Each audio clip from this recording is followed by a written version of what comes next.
forget all about nuclear war or anything like that, because this idea will never be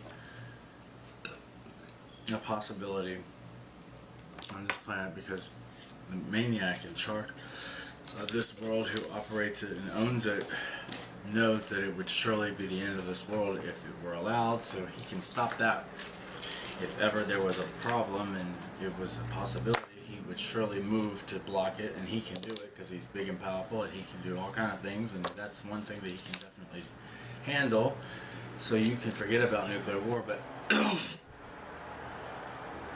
America is very soon to learn all about its problems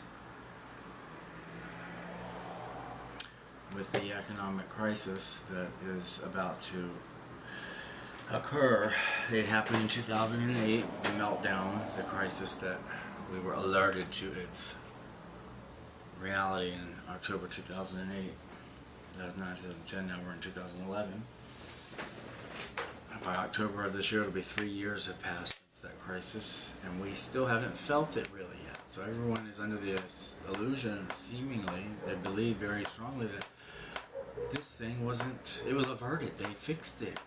We don't have any kind of consequences as a result of that. Of course, this is an illusion like everything else. It's just what they are attempting to try and make you believe, because they are desperately in a race to manage the worst possible situation that will occur in about a year and a half, 2 years maximum, no more.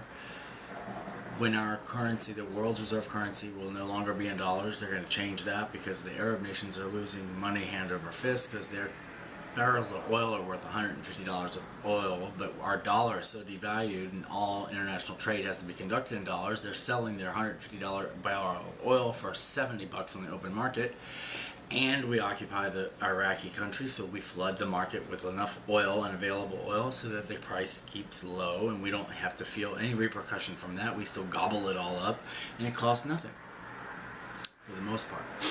And they're enraged because all their economies are in the toilet because of what we did.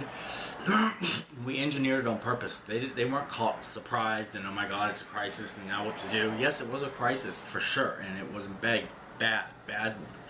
But they did that on purpose. They made it happen at the time. We could not have avoided it, is the point. Okay, after the Glass-Steagall Act was removed in 1994 by Clinton, we knew it was only a matter of time before it would again, just like 29 crash happened, it would once again occur, but we just didn't know when. We knew that it would happen at some point because we had stopped this practice of private banking institutions and investment houses. They could no longer work under the same corporate structure because that's what happened in the first crash. They stopped that with Glass-Steagall way back in the 30s, and it's been outlawed since 94 when Clinton removed it. As soon as he did, just as predicted, all the big super banks and the investment houses, they merged one to the next. Shearson Lehman Brothers with Wells Fargo, Bank of America with Goldman Sachs, Citicorp with Merrill Lynch, on and on. You go down the list. They all, just like they thought, merged right one to the next, because they all wanted to do that. Want to make all this exotic banking instruments and sell them, making money out of thin air. Basically, it's the way our system works. We have fiat cash everywhere, but there's nothing of anything to back anything up. It's nothing but mountains of debt, pile on debt, and it's just blips on a computer screen, but there's no value to anything of any kind, of any sort. It's completely worthless, every single cent. And now your currency, your tender, your cash that you carry around, the money, the paper money, it is also now worthless paper, because the more we print of it, the less value it has. And when they remove that international trading status of the dollar into a new currency, we're going to feel the impact immediately, big time. It's going to hit us so fucking hard, it's going to be hyperinflation, and you watch out, honey, it's just going to be survival time.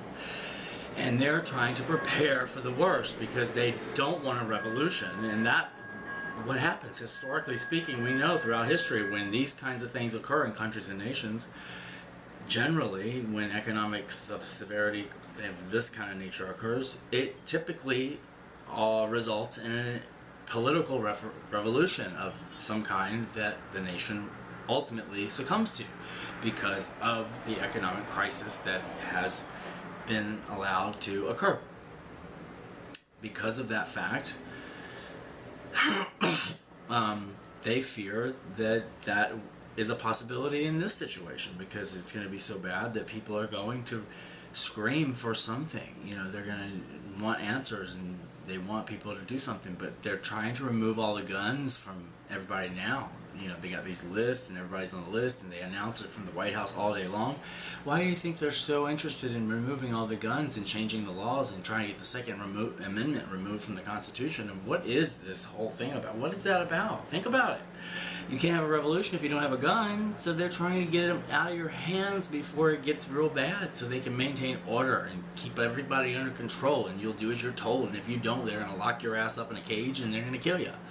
Okay, you're going to do as you're told or else. Forget it. You don't have a choice in the matter. You better have something to fight with or you can't have a fight. And since everyone's stupid and ignorant and dumb and they believe everything that comes out of the goddamn box, their government is completely capable of arranging everything they need to do and put it in place before anything happens so that everybody's caught off guard. So they're all screaming. They can't do shit except do what they're told because they will be prepared. They're working it out now. If the rest of the nation is an idiot, they're just involved with all the distractions of Hollywood, TV, and the music industry and everything that they're doing, and not in all concerned about what the rest of the fucking world is, you know, doing or what, you know, starving people in the world. And you're soon to learn those things that you too are going to be a starving, poor citizen of the world, like so many of the other hundreds of millions around the globe that you never think about, you never have to look at. But that story's going to change. It'll be over. No more great United States any longer. We were once a great nation and we had value. We don't have anything anymore. It's gone.